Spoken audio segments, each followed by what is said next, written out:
This documentary shows what it's like to go through PTSD. This Fort Benning soldier lives it. Sergeant First Class Victor Birdseye was diagnosed with post-traumatic stress disorder after 2 deployments to Iraq, driving through dozens of IEDs and picking up bodies. Seeing your buddies get wounded or killed compounds just the stress of being away from home, being deployed for a long length of time. When I met him, he seemed, normal. Erica Elder's husband also got PTSD. After his first tour in Iraq, she says specialist Ricky Elder had nightmares and trouble sleeping. He would have bad flashbacks and memories. Then he was cleared to go to Afghanistan again. Got in another pretty severe accident, had another traumatic brain injury. Came back, and I could tell he was drastically different. She kept telling him he needed help, but Erica says her husband's anger only got worse. Usually. Then, 1 month after their second child, a daughter, was born, it happened. He sent me a text message, and he told me, he said, "I love you, best friend. I'll see you on the other side."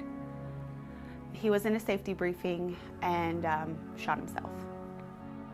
So when I got the call from the hospital, I knew. And I couldn't breathe. And sometimes I still can't breathe. Suffering from PTSD and early onset dementia, her husband killed himself in June of 2012. I can still remember it like it was yesterday. This now single mom is left with his Purple Heart and a ceremonial flag. Then we had to learn how to be a man right quick. And it causes a change in people's brain chemistry. Columbus doctor Jefferson Jones himself got PTSD as a young man. It's an anxiety disorder that affects 17 million Americans. 1 in 5 soldiers returning from Iraq or Afghanistan has PTSD. That's more than 300,000 new cases in just the past 6 years. It's so common in battle. It's so common with the guys coming back from Afghanistan and the bombs blowing up their best friend or shooting somebody. It's okay to need help because you saw that and it was so gruesome.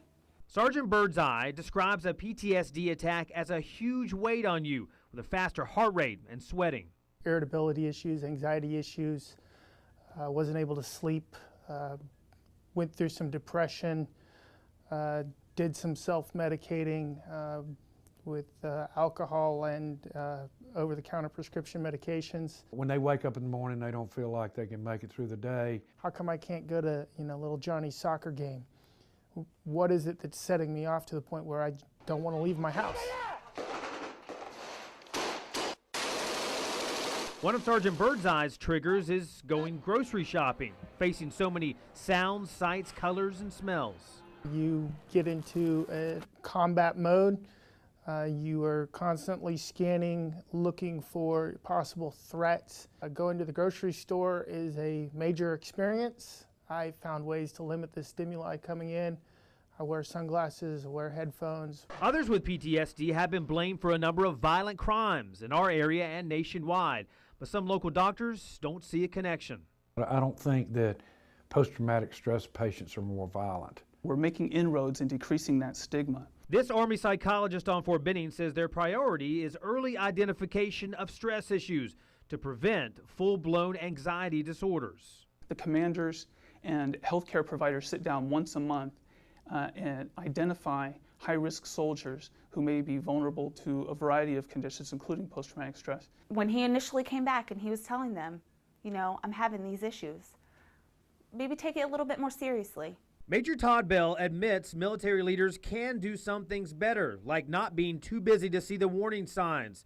Get soldiers more appropriate treatment, more timely treatment. But half of those with PTSD do not seek treatment, and that can quickly lead to abuse.